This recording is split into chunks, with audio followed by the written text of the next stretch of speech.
You're listening to Your Magical Midlife, the podcast for women 40 and up. I'm Kate Higgins. I'm a licensed clinical social worker turned coach, and I'm here to be your guide, your friend, and your mentor. I'm here to light your way into your most magical midlife. Let's dive in. I have a very clear memory of being 18 years old and being a freshman in college. And it was the year that the B-52s released Love Shack and the Love Shack video. And if you're my age or older or around my age, or if you've seen the video, picture Kate Pierson dancing in a fringe go-go outfit and looking hot as hell. Now, I've always been a little obsessed with her. I'm going to come right out on that. She's like the coolest lady that ever walked the face of the earth. She is one of my icons. I think that she is so badass. I have this distinct memory of her in that video looking amazing. And I remember right when that came out, I found out that she was 40 years old in that video. And when I was 18, I thought, oh my God, is that what 40 is going to look like for me or for anybody?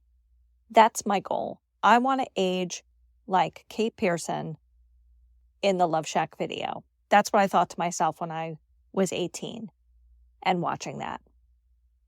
And meanwhile, I was surrounded by images of what it meant to be a woman in midlife. You think off the top of your head, who on television or who in pop culture is 40, 45, 50, 55, especially in the 80s and the 90s. Who were the people that were held up as this is how it's going to be when you are in the middle of life? And of course, you think Mrs Garret from The Facts of Life. You think Edith Bunker. You think Mrs Roper from Three's Company.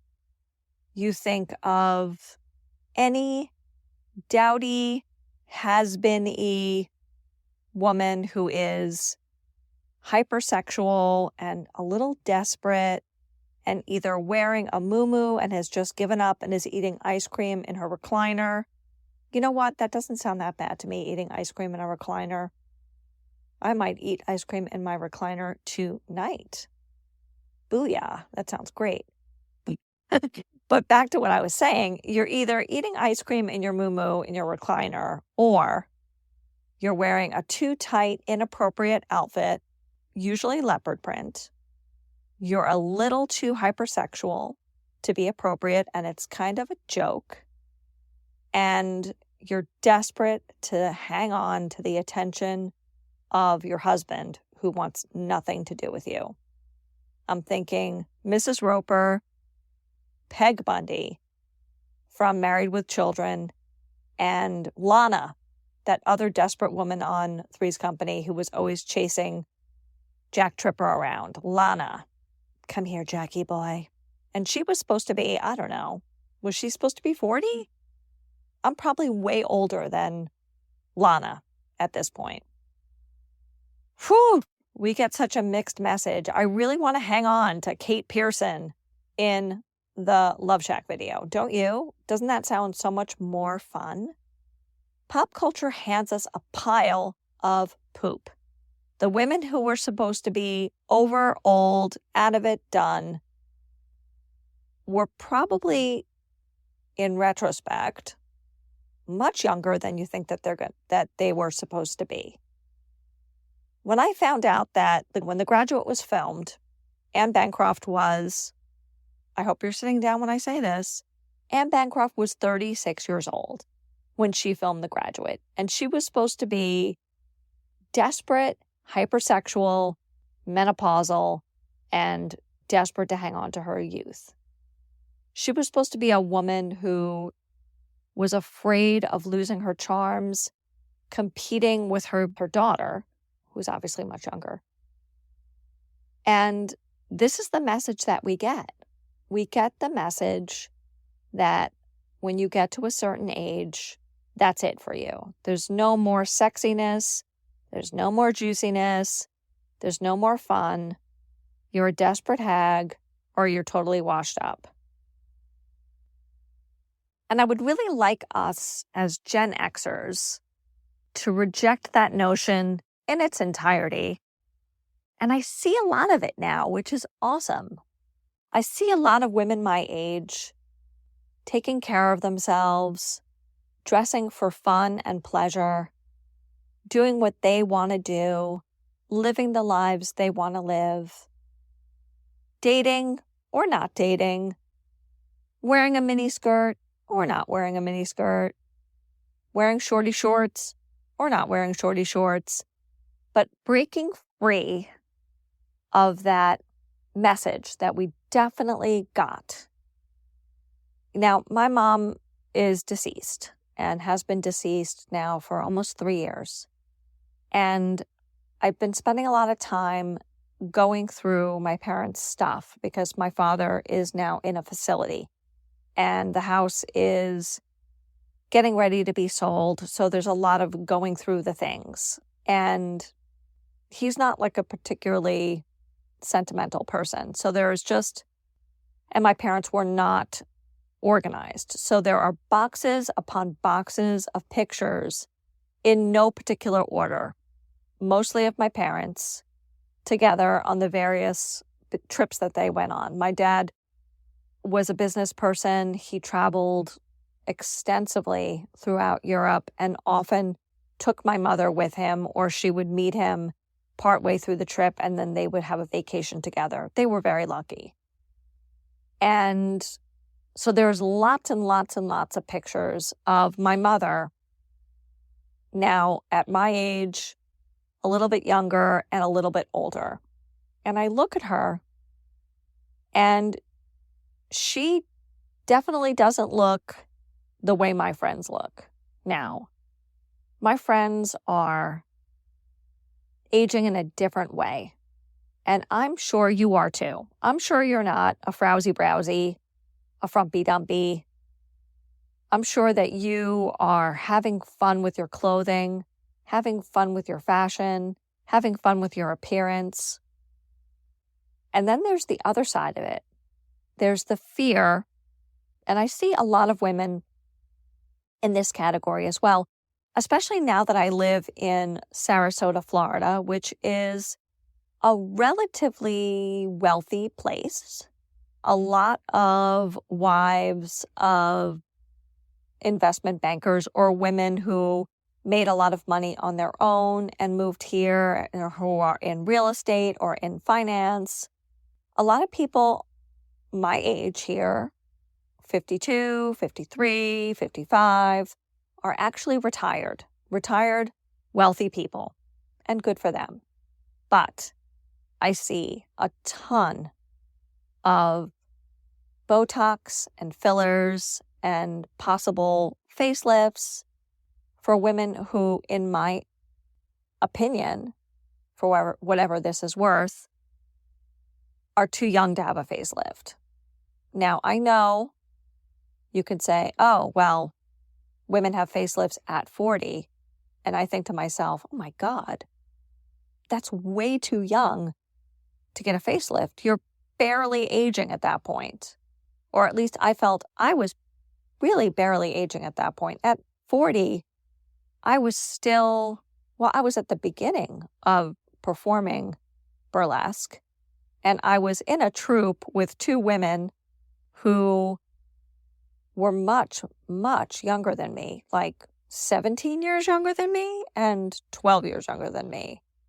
And I don't think I looked out of place on stage with them, honestly. And I don't think I'm delusional to say that. And yes, I had the benefit of stage lighting, costuming, makeup, lashes, showgirl makeup, which is very, very exaggerated.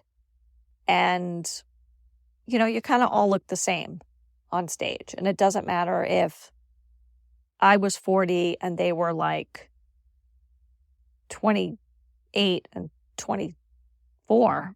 I really do think, and maybe I'm delusional, that we kind of blended in. And I didn't look severely out of place. And I know a lot of women who are still performing in New York, who I won't out anybody, who are near my age, close to my age, a little older than me. I know a lot of women who are over 40 who are performing in New York. And I think they look amazing. And I don't think that they need to have a fucking facelift at 40. And I know from pop culture references that Elizabeth Taylor probably had her first facelift in her late 30s, which is an alarming thought. Way too young. She was one of the most beautiful women who ever lived. And did she really need to be messing around with her face at 40? Probably not. There's so much pressure on us to look good. And it's like, can we put that down as being, like, what is the line between enjoying your appearance and being obsessed with it, right? What is the fine line between loving your fashion, loving yourself, beautifying yourself, and being obsessed with maintaining? Can we walk a fine line here? I definitely am trying to. So here are the things I am willing to do to look good, and then I'll tell you the things I'm not willing to do to look good. So I get a lot of sleep. I try to get 7 to 8.5 hours of sleep. I love to sleep. I exercise almost every day. I'm now in a new routine where, because I'm now self-employed, I get up very early. I get up at 5:30 and I go for a 6.5-mile walk at 6 o'clock in the morning. And it puts me in the right mood for the day. It gets me organized. It gets my brain working. And then I can be productive for the rest of the day. I find that I'm more focused and more productive when I'm doing this walk in the morning. And the walk is really to maintain my weight. It's not to lose weight. It's to maintain my strength, my bone health, my brain health, my mood, and to maintain my weight. I dye my hair every 6 weeks because I have some grays, and also just my base color is just less vibrant than it was. Not that I remember it, because I've been dyeing my hair one color or another since I was 17. So I do that. And what else do? I get a pedicure. I wash my face. I use a retinol. I used to have an actual retinoid prescription, but it's so expensive, I let that go. So I don't do a lot. I eat healthy. I eat the rainbow. I'm a vegetarian and have been a vegetarian since 1989. How long ago is that? Almost 35 years. So that's my whole like youth preserving.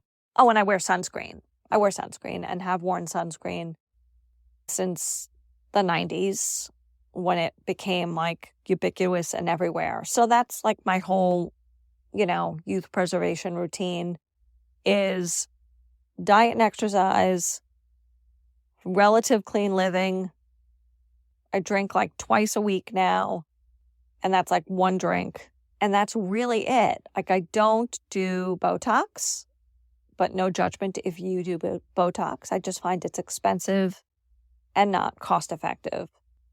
I've done Botox in the past. I did a couple of rounds of it in my early 40s, and I just don't feel it's worth the money because it fades so quickly. No filler for me.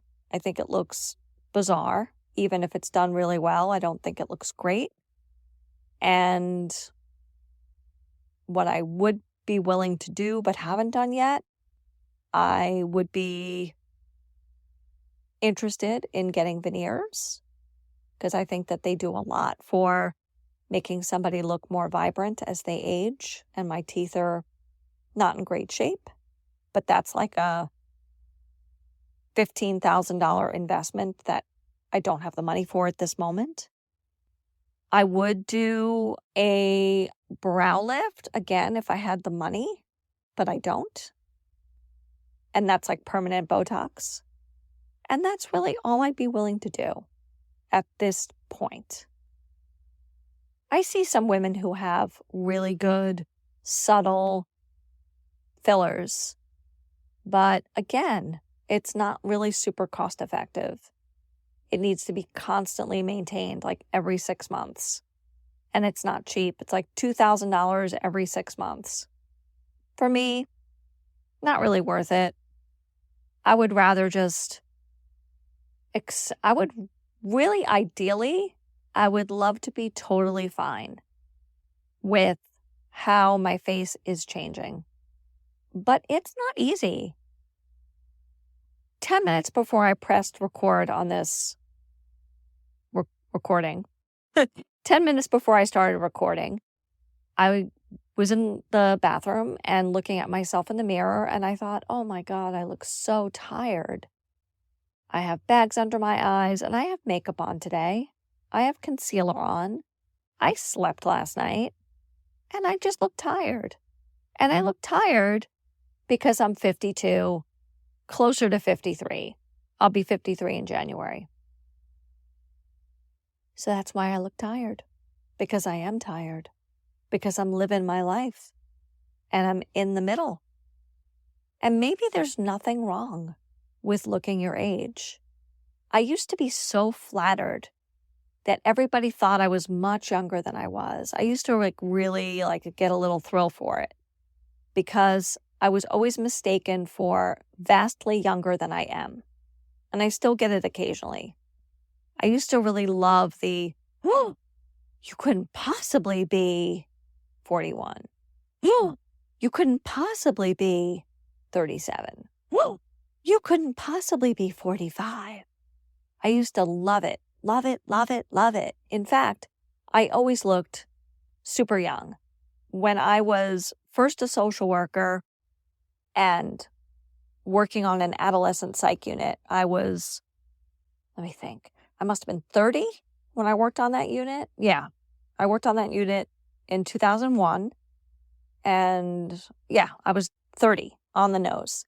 And my first day on the job, and this may speak to my youthfulness and maybe I wasn't wearing something so professional because this is the only explanation as to why this could have happened. I didn't have my key yet. And a psych unit, if you don't know this, psych units are locked, and it's actually double locked. So there's a door, and then there's like a little hallway, and then there's another door, to prevent the kids from escaping. So I didn't have my key yet, and it was time to go home. And I tried to follow somebody out. And so I made like a little runny dash at the door, and the psych tech, who was a gigantic man, saw me and grabbed me because he thought I was one of the adolescents trying to escape. Now, that may speak to my size. I'm a small person.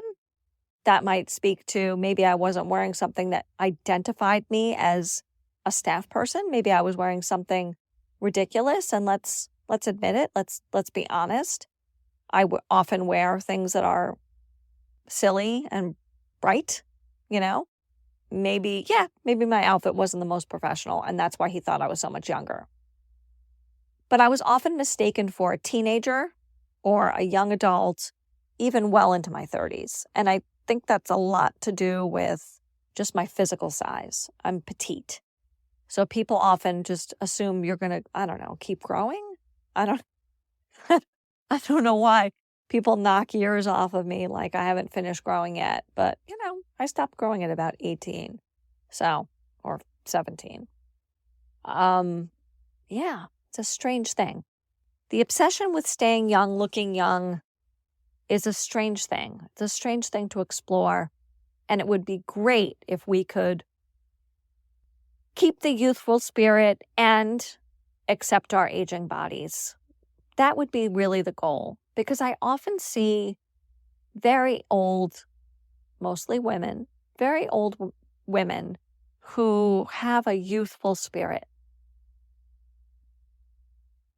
And I think that's really the goal. Like, accept that your face is not young and embrace the spirit of being young. And to me, the spirit of being young is staying in the possibility.